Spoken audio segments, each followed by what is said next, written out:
अस्सलाम वालेकुम। अस्सलाम वालेकुम। दुरूद शरीफ पढ़ लें।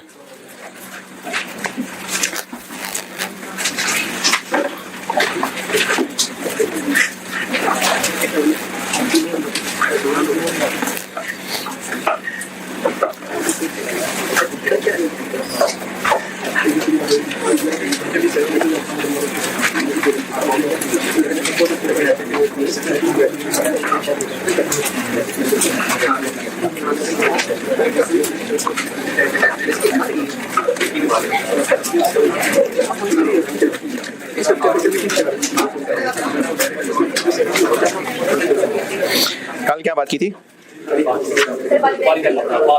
अब्बा जी?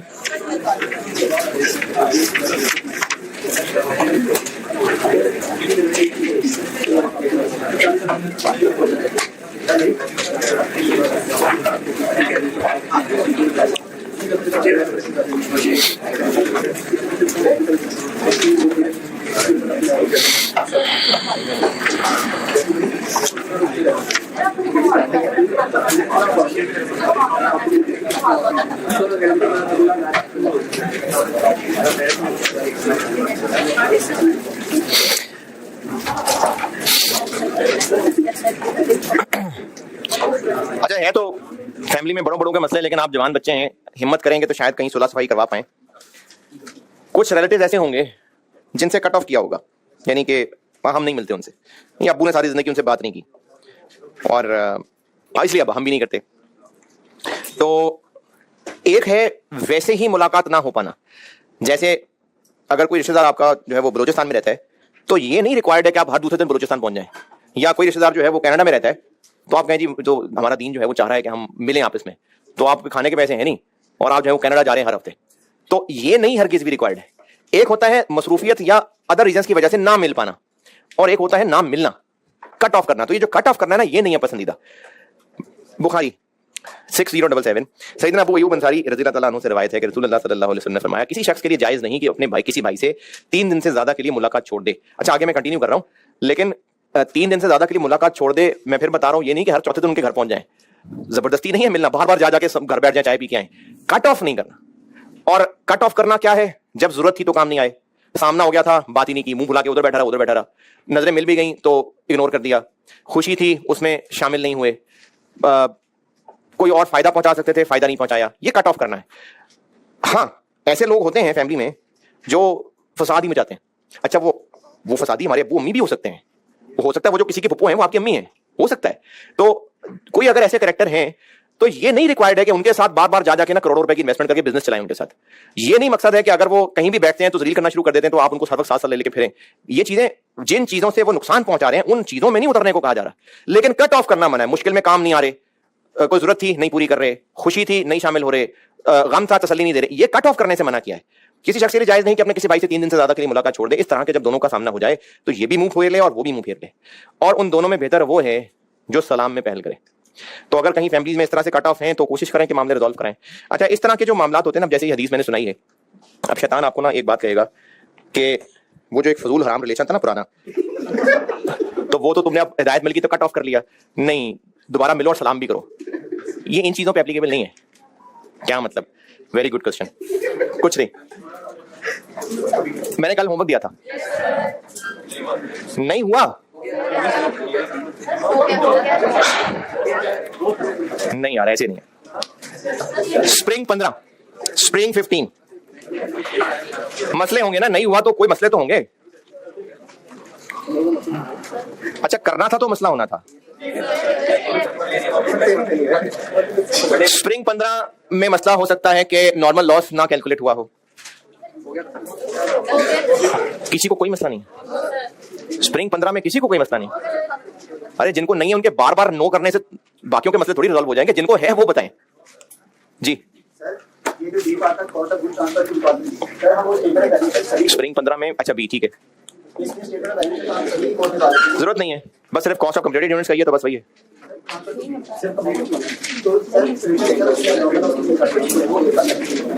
वो पार्ट सी के लिए निकाली हुई है, मैंने पार्ट सी मना किया था ना। पार्ट सी में एंट्रीज थी ना, तो मैंने कहा था अभी नहीं कराई आपको, वो उसके लिए निकाली हुई है, उसमें काम आना था उसने। स्प्रिंग 15 में नॉर्मल लॉस में किसी ने कुछ नहीं पूछना, आप क्या कहते नहीं हुआ, क्या नहीं हुआ? स्प्रिंग 15 देखते हैं ना पहले।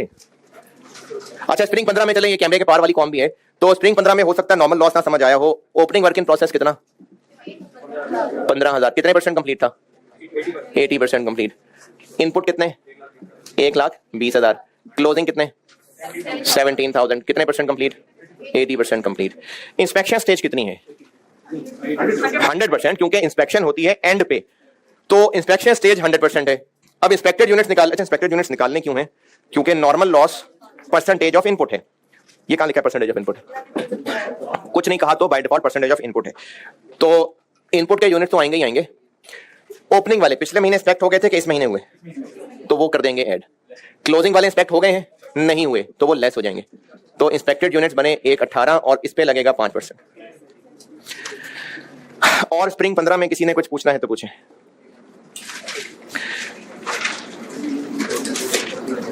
अच्छा एक ना अभी बच्चे ने एक सवाल मुझसे पूछा था, उससे मुझे फिक्र हो गई है। आप लोग बेटा लेक्चर ना ध्यान से नोट किया करें। वो मैंने जो सवाल 5 सॉल्व किया हुआ था, उस बच्चे ने उसमें वेटेड एवरेज की हेडिंग दी हुई है, तो आप लोग जब इतना ध्यान से नहीं नोट करेंगे ना तो चीजें मिक्स कर जाएंगे। 5 वेटेड एवरेज डिफरेंट मेथड्स हैं, तो इसलिए जो सवाल सॉल्व कर रहा होता हूं जिस मेथड से, उस केयरफुली हेडिंग दिया करें उसकी। और ये चीजें आपको अगर कंफ्यूज कर रही हैं तो आप इनको ना बार बार दोहराएं, बार बार रिपीट करें। तो 5 ये सवाल 5 था वेटेड एवरेज, ये 5 था जी जनाब। स्प्रिंग 15 में और किसी ने कुछ नहीं पूछना? चले ठीक है, कुछ नहीं पूछना। स्प्रिंग 16 के अंदर इंस्पेक्शन स्टेज कितनी है? 50%। और ओपनिंग वर्क इन प्रोसेस 5,000 कितने परसेंट कंप्लीट है? 40% है। इनपुट 20,000 है और क्लोजिंग वर्क इन प्रोसेस 6,000 है, जो कि 60% कंप्लीट है। अब इंस्पेक्शन स्टेज चूंकि 50% है, तो ये अब आके इंस्पेक्ट हुए, इसलिए 20,000 में ये 5 हो जाएंगे ऐड। ये इंस्पेक्ट हो चुके, इसलिए लेस नहीं होंगे ये इंस्पेक्टेड यूनिट्स। और आप बताइए आपने क्या पूछना है? जी बेटे बोलो। क्वांटिटी स्केड्यूल में तो परसेंटेज का कोई काम नहीं है। हाँ ये तो आपको पता है ना सवाल देख के। आप इंस्पेक्टेड यूनिट्स निकालने के लिए कह रहे हैं कि क्वांटिटी स्केड्यूल बनाते हुए परसेंटेजेस का कोई काम नहीं है लिखने का। क्वांटिटी स्केड्यूल सिर्फ यूनिट्स की रिकंसिलेशन है। जी भाई आप क्या पूछ रहे थे? ओपनिंग वर्क इन प्रोसेस कितना है? 5,000। Input 20,000। Closing 6,000। Normal loss 1,250। Output 18,000।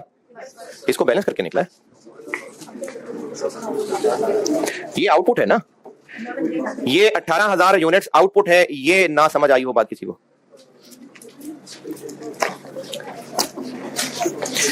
Transferred to process B. Process B किस लिए? हम प्रोसेस ए का सवाल कर रहे हैं, तो ट्रांसफर टू प्रोसेस बी क्या है? जो प्रोसेस ए से निकला है, तो ये आउटपुट है। इसी तरह ये क्वेश्चन 12 में भी था, units transfer to process department B, मतलब आउटपुट है। Spring 16 spring 15 done. चलें प्रोसेस 1 बहुत है, प्रोसेस 2।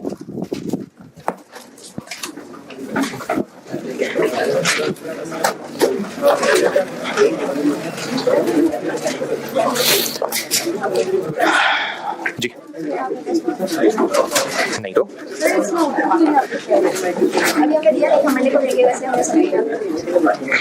नहीं सही है।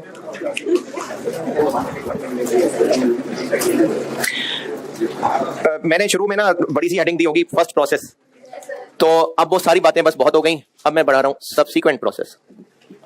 और सब्सीक्वेंट प्रोसेस जो है ना, ये मुश्किल सा वर्ड है, जबान लुढ़क जाती है, तो मैं इसको अब सब्सीक्वेंट प्रोसेस की बजाय प्रोसेस 2 कह रहा हुआ करूंगा। ऐसा नहीं है कि प्रोसेस 2 ही का सवाल होगा, हो सकता है प्रोसेस 42 का सवाल हो, लेकिन बस मैं सब्सीक्वेंट प्रोसेस पढ़ा रहा हूं तो मैं बस प्रोसेस 2 बोला करूंगा। अच्छा प्रोसेस 1 और बाकी प्रोसेसेस में मेन फर्क क्या है? प्रोसेस 1 के जो प्रोसेस 1 का इनपुट है वो रॉ मटेरियल है, और उसके बाद जितने भी प्रोसेसेस हैं उनके जो इनपुट्स हैं वो पिछले प्रोसेस के आउटपुट हैं। मैं ना कोशिश यही करता हूं कि जितना कुछ भी पढ़ा रहा हूं वो स्ट्रक्चर, क्योंकि खुद भी जब स्टूडेंट था तो मैं नोट्स में ना बहुत स्ट्रक्चर्ड बनाता था, तो इसीलिए मैं चीजों को केसेस में और में बांटा होता है। तो इसको भी ना मैंने 3 केसेस में बांटा हुआ है। अच्छा ये मैंने स्ट्रक्चर किए हैं, यानी ऐसा नहीं कि ये कोई कुछ स्टैंडर्ड की किताब है जिसमें 3 केसेस बांटे हुए हैं, ये मैंने स्ट्रक्चर किए होते हैं इस तरह। तो ये इस सब्सिक्वेंट प्रोसेस में जो सिखाने लगा हूं उसको मैं 3 केसेस में बांट रहा हूं। एक केस ये है कि no further direct material is added in process. अच्छा, ये बात ओके है ना कि मैं प्रोसेस 2 कह रहा हूं, लेकिन असल में किसी भी सब्सिक्वेंट प्रोसेस का सवाल हो सकता है। तो एक केस बना लिया मैंने कि प्रोसेस 2 में यानी सब्सिक्वेंट प्रोसेस में कोई मजीद मटेरियल इन नहीं हो रहा। जैसे वो जो नगेट्स बन रहे थे, फाइनल प्रोडक्ट था नगेट्स, उनका डायरेक्ट मटेरियल क्या क्या है? चिकन भी है या सिर्फ चिकन ही है? जो उस पे कोटिंग थी वो भी है, उसमें वो जो मैदा होगा या और भी चीजें शामिल होंगी वो भी डायरेक्ट मटेरियल ही है, यानी एक से ज्यादा तरह के डायरेक्ट मटेरियल हैं। अच्छा, वो सारे के सारे इकट्ठे होकर पहली मशीन में एंटर हो गए थे? नहीं, स्टार्ट से चिकन था, अब उस चिकन के प्रोसेस मुख्तलिफ गुजरते गुजरते बाद में फिर उसमें वो मैदा या मसाला ऐड हो रहा था। ये वो नहीं है, ये वो चीज नहीं है। इसकी मिसाल ले लेते हैं, चलें चिप्स बनाते हैं। तो प्रोसेस 1 में डाल लेते हैं जी आलू। अब इसमें जो आलू हो गए इनपुट और ये रॉ मटेरियल है, इसमें गए और इसमें इन्होंने छिलना है। तो छीलिंग डिपार्टमेंट क्या है? Piling department, piling department. फिर अब ये छिला हुआ आलू क्या क्या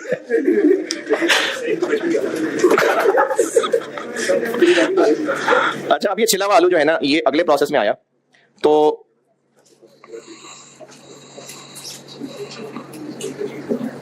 छिले हुए आलू इस प्रोसेस में इनके कर लेते हैं टुकड़े टुकड़े।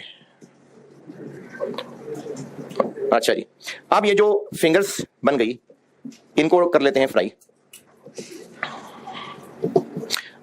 अब ये कटे हुए आलू आ गए। अब ये जो आलू के साथ जो कुछ भी हो रहा है वो है आलू ही, उसके बाद मजीद इनमें कोई और मटेरियल नहीं डाला है। अच्छा, नमक भी नहीं डाला, फीके फीके आलू है। तो अब ये जो इन्होंने फ्राइड चिप्स बना लिए, फिंगर चिप्स, ये मेन फिनिश गुड है, इसको आगे फिर बेच दिया। तो इस पहले प्रोसेस में मटेरियल इन है, उसके बाद वही मटेरियल कट पट के बचता बचता ये यहां तक पहुंच रहा है, कोई मजीद मटेरियल नहीं ऐड हो रहा।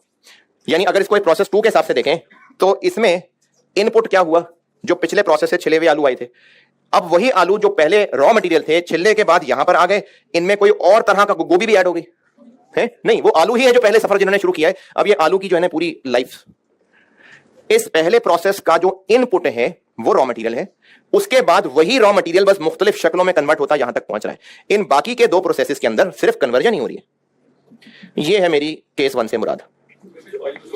कन्वर्जन नहीं, ऑयल जो है वो कोई डायरेक्ट मटेरियल थोड़ी, ऑयल का पार्ट थोड़ी बन रहा है, तो वो तो इनडायरेक्ट है, वो सब एफओएच है, कोई और मजीद इंग्रेडिएंट ऐड नहीं हो रहा। तो जो पहले प्रोसेस का डायरेक्ट मटेरियल इनपुट था वही है बस फिजिकल मटेरियल, और कोई मजीद मटेरियल ऐड नहीं हो रहा, वही मुख्तलिफ प्रोसेस से शक्लें बदल बदल के गुजर रहा है। तो ये है जो मैंने केस 1 में आया। ये बात समझ आई या मिसाल बदलूं?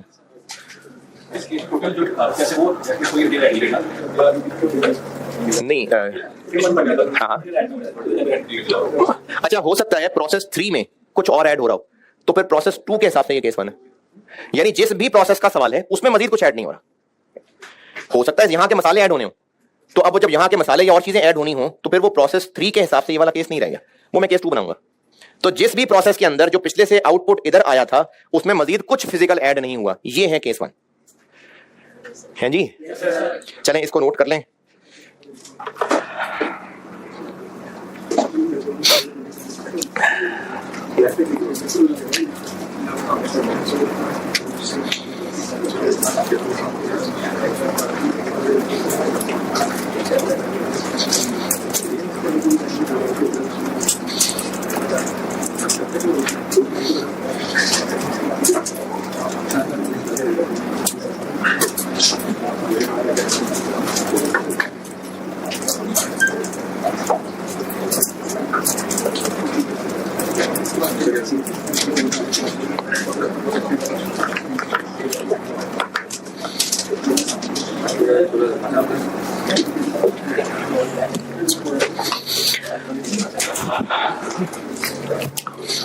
तो अब करना क्या है? करना ये है, करके मैं सवाल के साथ दिखाता हूं, लेकिन बता ये रहा हूं कि सब कुछ वही है जो पहले कर रहे थे। सेम कैलकुलेशंस, सेम फॉर्मेट, सब वही है जो पहले सीखा है, सब कुछ वैसे ही है।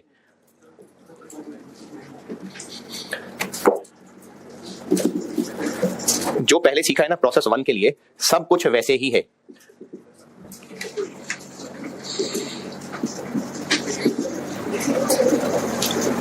बस कुछ टर्म्स हैं जो अब डिफरेंट हैं, यानी कुछ नाम बदल जाएंगे, काम वही रहेगा, सॉल्व करने का तरीका सारा कुछ वही है। वेटेड एवरेज, FIFO, इंस्पेक्शन, सब कुछ वही है।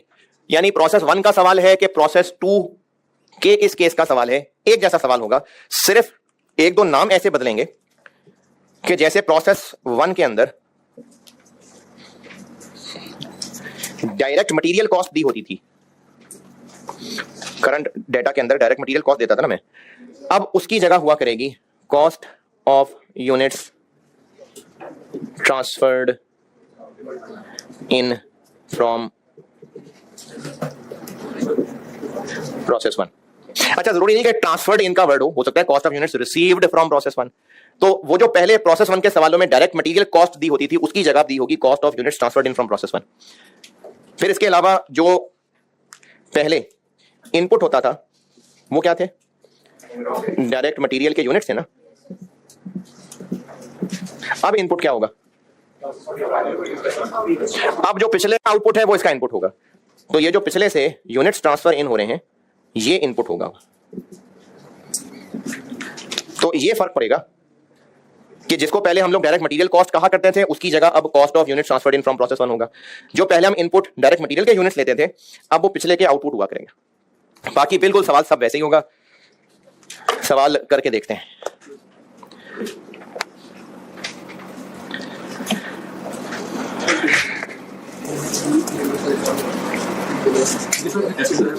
जी हाँ जी, हाँ जी।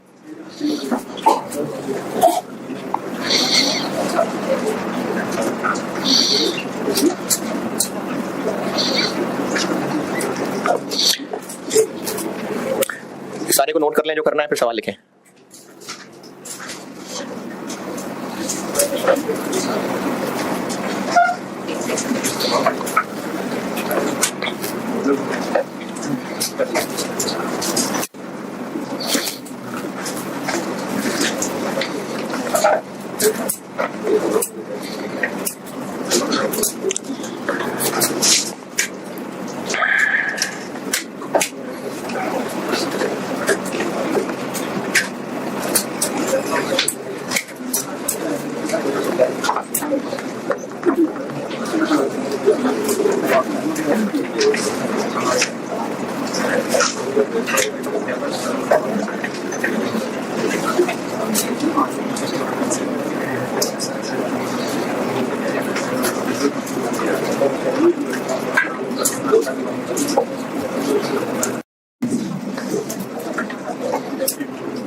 नोटेड? नहीं नोटेड? सवाल लिखे जी। Following information relates to process 1 होशोवास में कह रहा हूं 1 for the month of May. अच्छा, मैंने करना ही लगाऊं कि आपको ना पूरी पिक्चर समझा सकूं ना, तो इसलिए प्रोसेस 1 का सवाल सॉल्व करेंगे, फिर उसी को ही प्रोसेस 2 का फिर बनाएंगे, ताकि आपको पूरा एक ना ट्रेल पता चले। तो पहले प्रोसेस 1 का डेटा बता रहा हूं। Following information relates to process 1 for the month of May. Opening में लिखें, opening work in process 2500 units, 2500 units, और ये हैं 60% कंप्लीट, 60% कंप्लीट। इनकी कॉस्ट मटेरियल 50,000, 50,000 और कन्वर्जन 85,000, 85,000। ये हो गया ओपनिंग। करंट मंथ डाटा लिखें।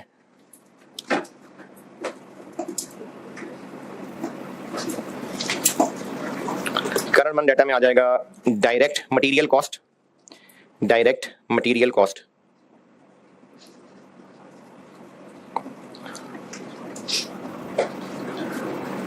$480,000, 4,80,000, और ब्रैकेट में लिखें 20,000 units, 20,000 units. Conversion cost, conversion cost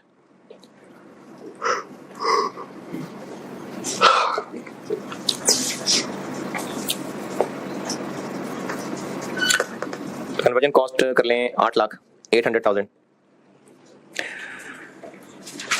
closing work in process, closing work in process 3,600 units, 3,600 units, 75% complete, 75% complete. Inspection stage, inspection stage 80%, 80%।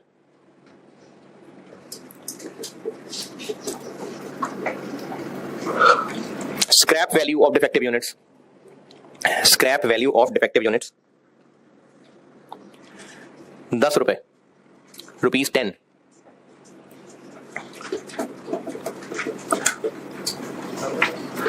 Normal loss, normal loss 5%, 5%।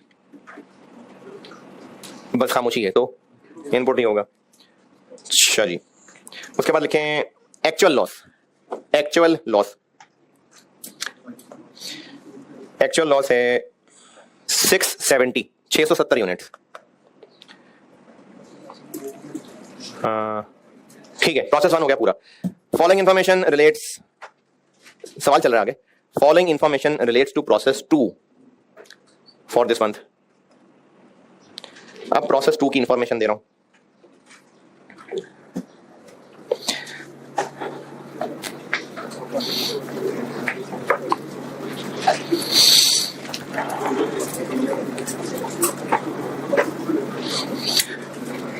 अच्छा, process 1 का closing work in process, process 2 का, हाँ मैं हर दफा ये खेलता हूं, बड़ा मजा आता है। प्रोसेस 1 का closing work in process process 2 में कहां से पहुंच गया? प्रोसेस 1 का क्लोजिंग वर्क इन प्रोसेस अगले ही लम्हे प्रोसेस 1 का ही ओपनिंग वर्क इन प्रोसेस। आप आज की क्लास कॉस्ट कैप की क्लास पढ़ के निकले, सुबह उठेंगे तो सीफैप में होंगे आप लोग। प्रोसेस 1 का क्लोजिंग वर्क इन प्रोसेस अभी प्रोसेस 1 में ही है, प्रोसेस 2 में थोड़ी चला गया। तो प्रोसेस 1 का closing work in process process 1 का ही अगली दफा ओपनिंग वर्क इन प्रोसेस। अच्छा जी, प्रोसेस 2 की इंफॉर्मेशन आ रही है। अब ओपनिंग वर्क इन प्रोसेस लिखें जी, opening work in process 1700, 1700 units, 1700 units.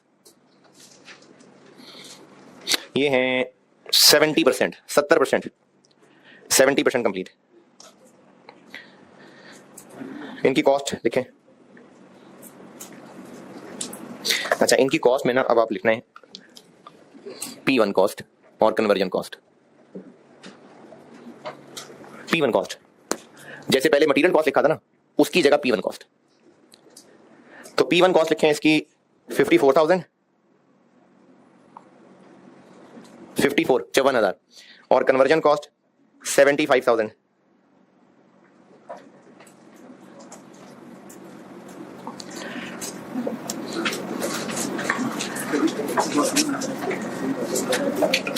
Current month data लिखें, current month data.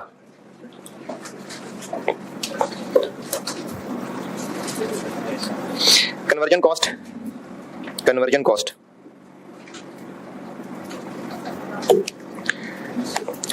9,20,000, 920,000। Conversion cost है 920,000, 9,20,000।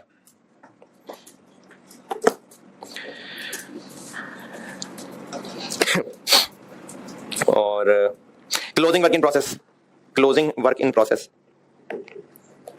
1,300 units, 1,300 units,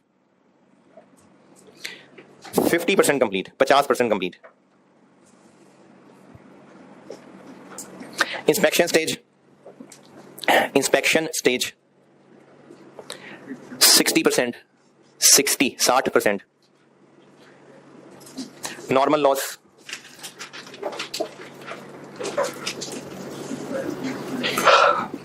10%, 10%. Scrap value of defective units. Scrap value of defective units. 15 रुपए, 15.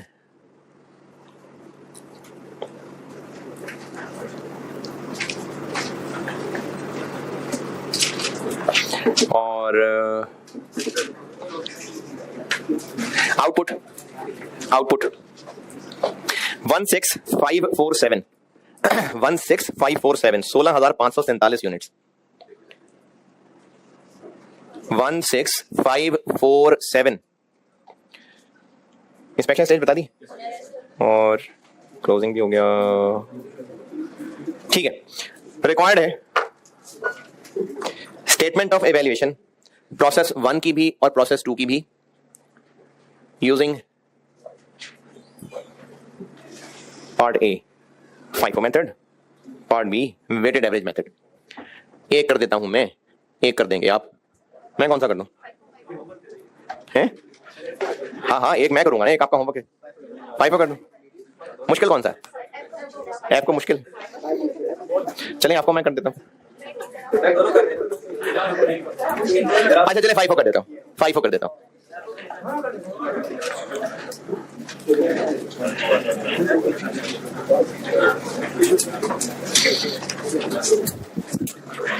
FIFO से कर रहा हूं फिर मैं, FCO से आपका होमवर्क है, बल्कि FIFO दोबारा करिएगा और फिर FCO करिएगा। प्रोसेस 1 भी करना है सॉल्व और प्रोसेस 2 भी करना है। तो प्रोसेस 1 FIFO से कर रहा हूं, ठीक है, हेडिंग ध्यान से देना, FIFO से कर रहा हूं मैं, FIFO पहले FIFO कर रहा हूं। Process 1 quantity schedule,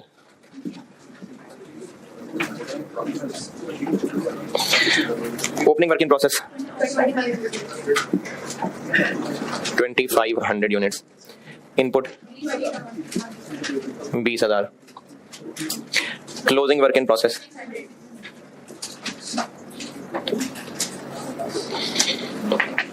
normal loss, inspection stage है ना, तो फिर रिस्पेक्टेड यूनिट्स निकालने पड़ेंगे। अच्छा, दो तरह से करके बता रहा हूं, जिनको तो मैं यहीं पर ही कुछ ब्रैकेट्स में कुछ हल निकाल लूंगा, वो समझ आया तो वो करना, वरना ये डब्बे शब्बे वाला हल, डब्बे बनाऊंगा मैं, वरना ये डब्बे वाला हल जिनको ना समझ आया तो वो उस पर जबरदस्ती ना फॉलो ना करना, अलग वर्किंग कर लें।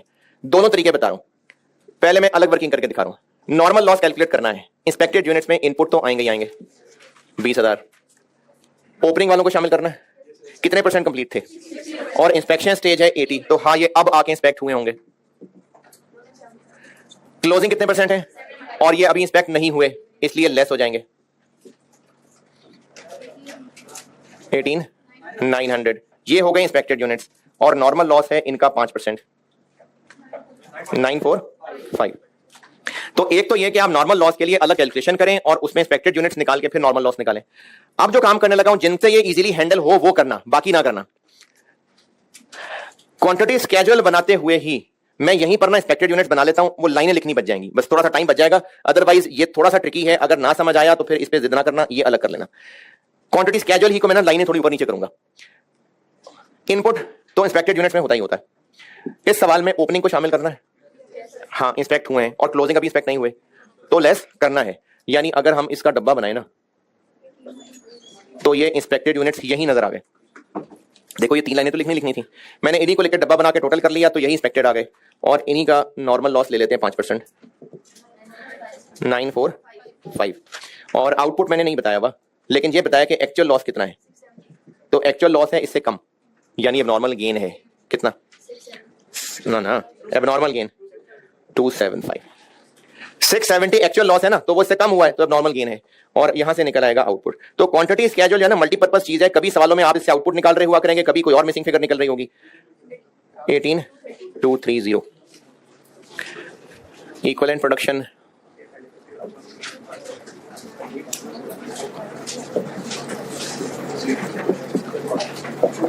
Equivalent units, material, conversion, FIFO है, तो फिर ओपनिंग की लाइन आएगी अलग।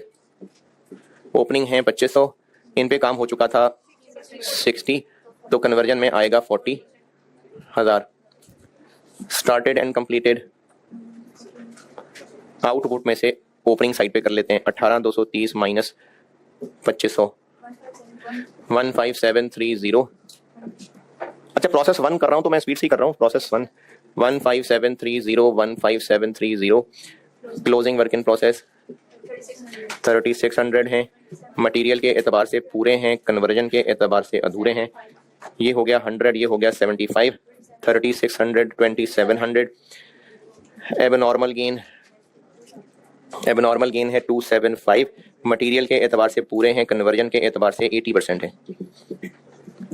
275 माइनस 220 माइनस, तो इक्विवेलेंट प्रोडक्शन का टोटल आ गया 19055 और इधर 19210। कॉस्ट पर यूनिट मटेरियल और कन्वर्जन। करंट पीरियड कॉस्ट आएंगी सिर्फ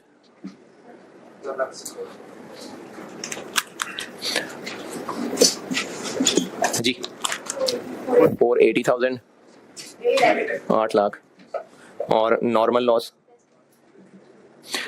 लॉस है 945 और स्क्रैप वैल्यू है 10 रुपए, तो 9450 470,550 और 8 लाख। इसका डिनोमिनेटर है 19055, इसका है 19210 और इसकी कॉस्ट पर यूनिट बन गई 24.69 और ये बन गई 41.64। Statement of evaluation. उसामा थोड़ी देर उधर ही रखना है ताकि वो लोग नोट कर लें। किधर क्या उसामा? अच्छा उसी साइड पे रखिएगा भी ताकि नोट कर लें वो लोग। Cost of completed units FIFO है इसलिए एक होगा इसमें ओपनिंग वर्क इन प्रोसेस और एक होगा स्टार्टेड एंड कंप्लीटेड यूनिट्स। और ओपनिंग में आ जाएगा BD जो कि है 50 और 85 135 और इस महीने इस पे हुई है कन्वर्जन 1000 इंटू 41.64 तो 41640 और स्टार्टेड कंप्लीटेड हैं 15730 इंटू 24.69 प्लस 41.64 996180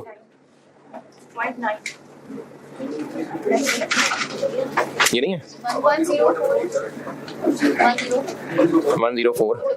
1043371। तो कॉस्ट ऑफ कंप्लीटेड यूनिट्स बन गई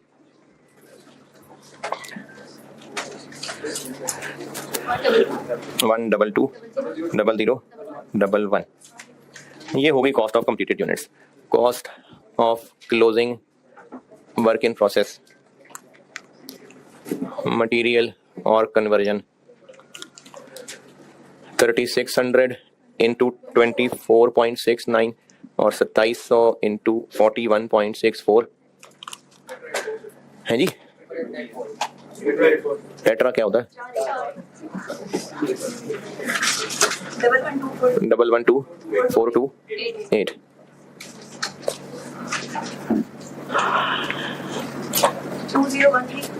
2013312। कॉस्ट ऑफ एबनॉर्मल गेन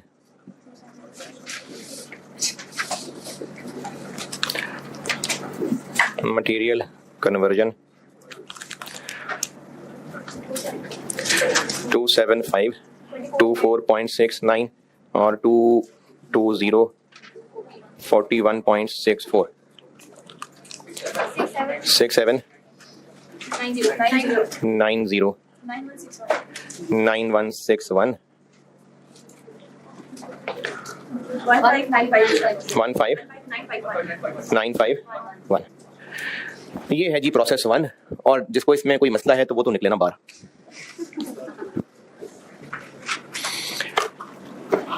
जल्दी जल्दी नोट करें, मैं प्रोसेस 2 करता हूँ।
तेज से लिखिए,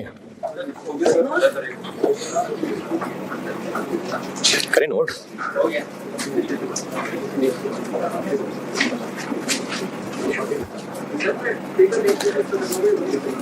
प्रोसेस में दोनों भी आ जाते हैं, एक ही सवाल दोनों के।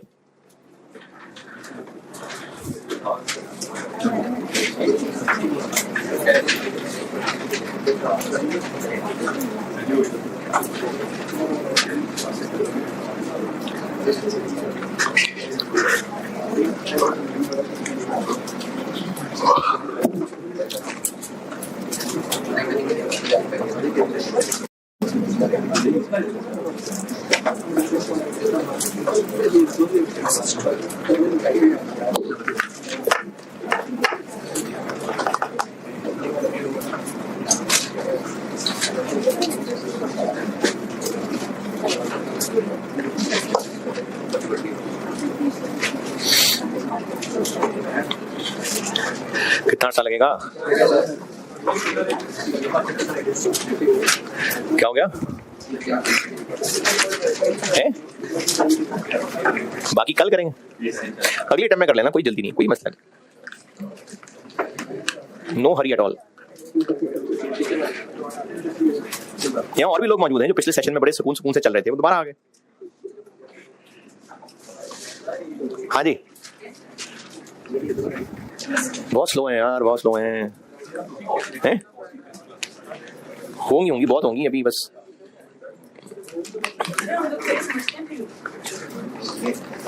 चलिए अब लिख लिया ना, समझ भी आ गया? पूछ लूं?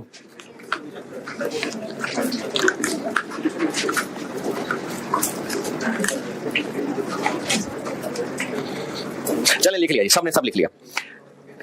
जो प्रोसेस 1 का इनपुट है 20,000, तो ये मई के महीने में 20,000 सारे के सारे इकट्ठे सुबह इकट्ठे पहुंचे, पूरा महीना रहे प्रोसेस में, फिर महीने बाद बाहर चले गए। तो फिर ये 20,000 क्या है? ये टोटल है। असल में 100 200 करते हुए ही आ रहे थे। प्रोसेस 1 का जो आउटपुट है, ये प्रोसेस 1 से आउट होकर कहां जाएगा? प्रोसेस 2 में। तो प्रोसेस 1 का जो आउटपुट है वो प्रोसेस 2 का इनपुट है। तो प्रोसेस 1 से जो भी आउट होते जाएंगे उनको एक वेटिंग रूम में बिठाएंगे और फिर सबको इकट्ठा करके कहेंगे जी जो जिंदगी का अगला सफर हम अगले महीने शुरू करेंगे। तो वो जो प्रोसेस 1 का आउटपुट है मई का, उसको जून में जाके प्रोसेस 2 में डालेंगे? नहीं, प्रोसेस 1 से निकला, आगे प्रोसेस 2 में चला गया। तो प्रोसेस 1 से जितने इस महीने आउट हुए वही सब प्रोसेस 2 में इन भी हुए। अगले महीने नहीं जाएंगे, उसी महीने यहां से आउट सीधा वहां पर इन चले गए। तो प्रोसेस 2 का, अब प्रोसेस 2 करने लगा, अभी मैं करने लगा हूं, अभी आज टुडे। मोरखा आज क्या तारीख? पक्की बात? मैं नहीं, आगे भी मैं ही कहा करूंगा। प्रोसेस 2 कर रहा हूं है? दोबारा लिखूंगा।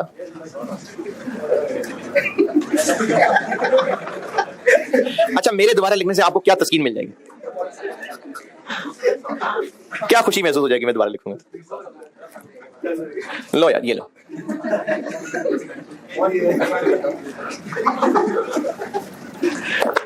प्रोसेस 2।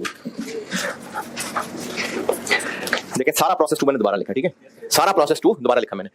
क्वांटिटी स्केड्यूल में ओपनिंग वर्क इन प्रोसेस आ गया कितने 1700, और जो इनपुट था वो है जो पिछले का आउटपुट था, तो उसको यहां इनपुट कहना है, इनपुट कह लें, ट्रांसफर इन लिख लें तो भी अच्छा है। कितना 18230। क्या जी, डबल प्रोसेस का बिल्कुल पेपर में सवाल हो सकता है, मतलब ये सवाल पेपर के हिसाब से मुश्किल से 15 नंबर का है। हाँ हाँ क्या जी कोई एक हो, 5 एफ में से एक ही होगा। अच्छा नॉर्मल लॉस कितने परसेंट है 10%। इंस्पेक्शन स्टेज कितनी है कितनी 60। तो जिन लोगों से यही क्वांटिटी स्केड्यूल के अंदर इंस्पेक्टेड यूनिट्स मैनेज हो जाए वो कर लें, जिनसे ना होते हो वो जो मैं डब्बा एडजस्ट करूंगा, ना होते हो तो आप अलग वर्किंग बनाएं। अब इसमें इंस्पेक्शन स्टेज है 60, तो ट्रांसफर इन तो लिखना ही लिखने, ट्रांसफर इन तो है ही है 18230। ओपनिंग वाले अब इंस्पेक्ट हुए या पिछले महीने हो गए थे, पिछले महीने हो गए थे।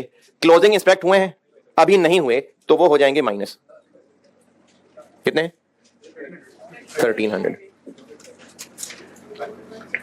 16930, और नॉर्मल लॉस है 10%, तो 1693। हाँ हाँ तो अलग ही किया मैंने। हाँ आप लोगों ने पीआरसी का एग्जाम दिया था हैं? कैब का दोबारा क्यों हो रहा है फिर हैं? क्योंकि अब ये अगला लेवल है, तो जिनकी इंस्पेक्शन प्रोसेस 1 में हो गई थी, अब वही जब कामयाब होकर प्रोसेस 2 में पहुंचेंगे, तो प्रोसेस 2 अलग सिलेबस है, अलग मशीन है, तो वहां अलग दोबारा टेस्टिंग होगी। इंस्पेक्शन हुई थी वो प्रोसेस 1 के हिसाब से हुई थी। जैसे आप लोगों ने अगर पीआरसी के एग्जाम दिए हैं तो अब कैफ में एग्जाम एग्जाम्प्ट हो गए, क्योंकि पहले आपकी टेस्टिंग हो गई है। वो पीआरसी की टेस्टिंग थी ना, वो पास करके अब कैफ में आ गए, अब कैफ के फिर दोबारा एग्जाम हो रहे हैं, फिर कैफ पास कर लेंगे तो सीफैम में जाएंगे तो फिर दोबारा एग्जाम होंगे। तो प्रोसेस 1 की टेस्टिंग जो थी, प्रोसेस 1 की इंस्पेक्शन, वो प्रोसेस 1 के लिए थी, ये प्रोसेस 2 के लिए है। ठीक है, जाग रहे हैं? अभी तो शाम मगरिब तक एफआर 1 भी पढ़नी है। 16930 है ना? क्या ये सर क्या 16930 इंस्पेक्टेड यूनिट्स हैं, क्योंकि इनको तो शामिल करना ही करना है, ये तो इनपुट है। ओपनिंग पिछले महीने इंस्पेक्ट हो गए थे इसलिए ऐड नहीं किया, क्लोजिंग अभी इंस्पेक्ट नहीं हुए इसलिए लेस कर दिया, तो नॉर्मल लॉस आ गया 1693। अब अगर आप ये वर्किंग नहीं बनाना चाहते, आप इसको क्वांटिटी स्केड्यूल में डब्बा मैनेज कर सकते हैं, तो हम कर लेते हैं। जो ये समझ पाए वो ऐसे कर लें बेशक। क्लोजिंग वर्क इन प्रोसेस है, ये डब्बा इधर फिट हो गया आके, दोबारा ये डब्बा इधर फिट हो गया आके।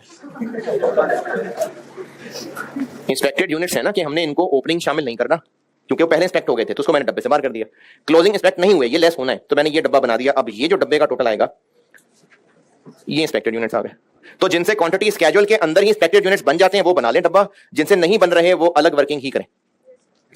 नॉर्मल लॉस इसका 10% 1693। अब नॉर्मल लॉस है या गेन है पता नहीं, आउटपुट पता है 16547, और इसको बैलेंस करिए कितना कितना 390 नॉर्मल लॉस नहीं निकला। ये 1700 भी है। अच्छा, अगर कोई मासूम इंसान ऐसा है जो इस 16 को भी ऐड कर रहा है और 18 को भी ऐड कर रहा है, तो वो ये कॉलेज से बाहर निकल के ना राइट साइड पे जाना, वो एमएम आलम रोड है, वहां लेट जाना जाके। तो ये बैलेंसिंग फिगर आ गई 390। 390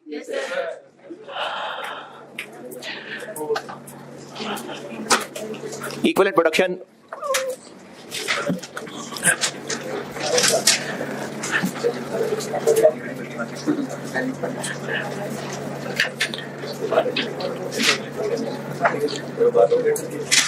क्या हो गया?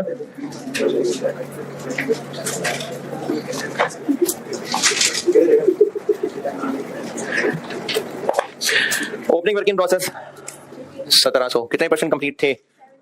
तो इस महीने हुए होंगे 30 5 10।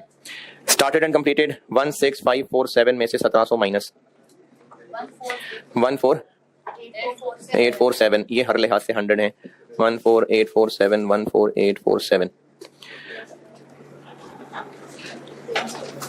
क्लोजिंग वर्क इन प्रोसेस 1300, ये मटेरियल के एतबार से पूरे हैं, कन्वर्जन के 50 हैं तो 1300 और 650। एबनॉर्मल लॉस 390 है, मटेरियल पूरा है, कन्वर्जन 60% है तो 390 234।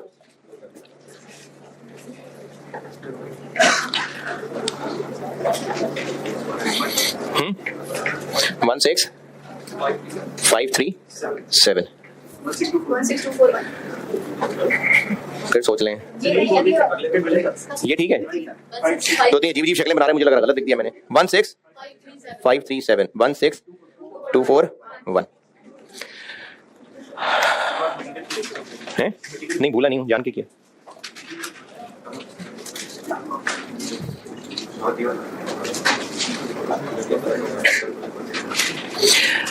अच्छा, जाके जाके जिस काम के लिए इतना बड़ा सवाल बनाया अब वो काम आने लगा।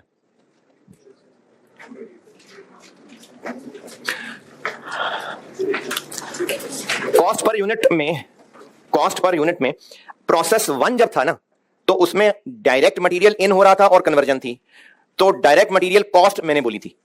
अब प्रोसेस 2 में डायरेक्ट मटेरियल कॉस्ट नहीं होगी पिछले यूनिट से आने वाले, पिछले डिपार्टमेंट से आने वाले यूनिट की कॉस्ट। तो अब जब हम कॉस्ट पर यूनिट निकाल रहे होंगे तो पहले प्रोसेस 1 था जब, तो हम मटेरियल कॉस्ट और कन्वर्जन कॉस्ट लिखते थे। अब मटेरियल नहीं है,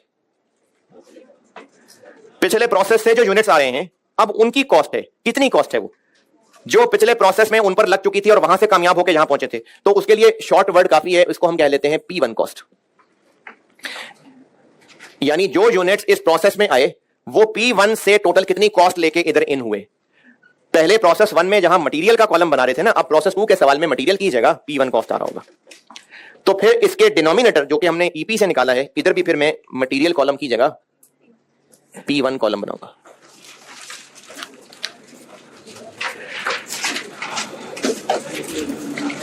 अच्छा, आपने लिख लिया था और लिख के काट लिया, तो हाँ यही करवाना था मैंने, ताकि आपको ये याद रहे कि मटेरियल की जगह P1 आना है।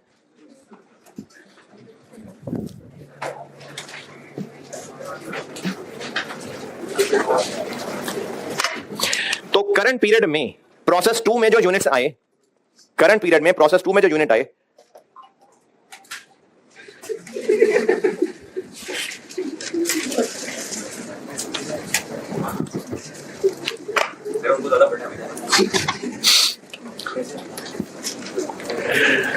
प्रोसेस 2 में जो प्रोसेस 1 से यूनिट्स आए हैं उनकी कॉस्ट कितनी है। अगर सवाल ये सिर्फ प्रोसेस 2 का होता तो वो फिगर आपको दी होती जैसे डायरेक्ट मटेरियल कॉस्ट दी हुई थी प्रोसेस 1 के लिए, लेकिन अब प्रोसेस 1 प्रोसेस 2 दोनों हमने खुद ही करने हैं। तो जो यूनिट प्रोसेस 1 से आए हैं ये, इनकी वहां कितनी कॉस्ट इनकर हुई थी जो अब यहां पहुंचे हैं, ये जो हमने प्रोसेस 1 में खुद ही निकाली है।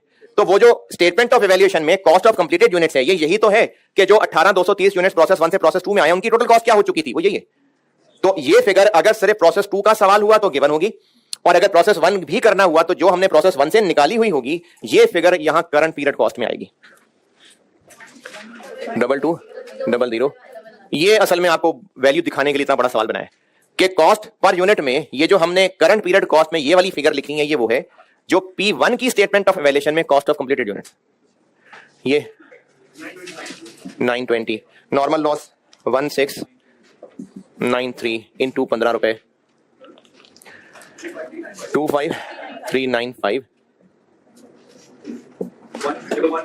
1194 616 920। इसका डिनोमिनेटर है 16537 16241 .2 56.65। अब इस पर यूनिट कॉस्ट को और यहां लिखे यूनिट्स को स्टेटमेंट ऑफ इवैल्यूएशन में यूज करेंगे जैसे करते हैं। बस फर्क यह है कि यहां पर अब नाम मटेरियल की जगह P1 हो जाना है। वैल्यूज ऑब्वियसली मैंने P1 वाली लिखी हुई है, लेकिन अब ये P2 के लिए जब स्टेटमेंट ऑफ इवैल्यूएशन बनेगी तो बस मटेरियल की जगह नाम चेंज होंगे। हो गया। ये सवाल आपने करना है पूरा दोबारा, FIFO से दोबारा करिए और फिर FO से करिएगा। जाएं भाई, वो नन्हे मुन्ने बच्चे बाहर खड़े हैं, आप निकलते ही नहीं है। ठीक है, जाएं, अल्लाह हाफिज़।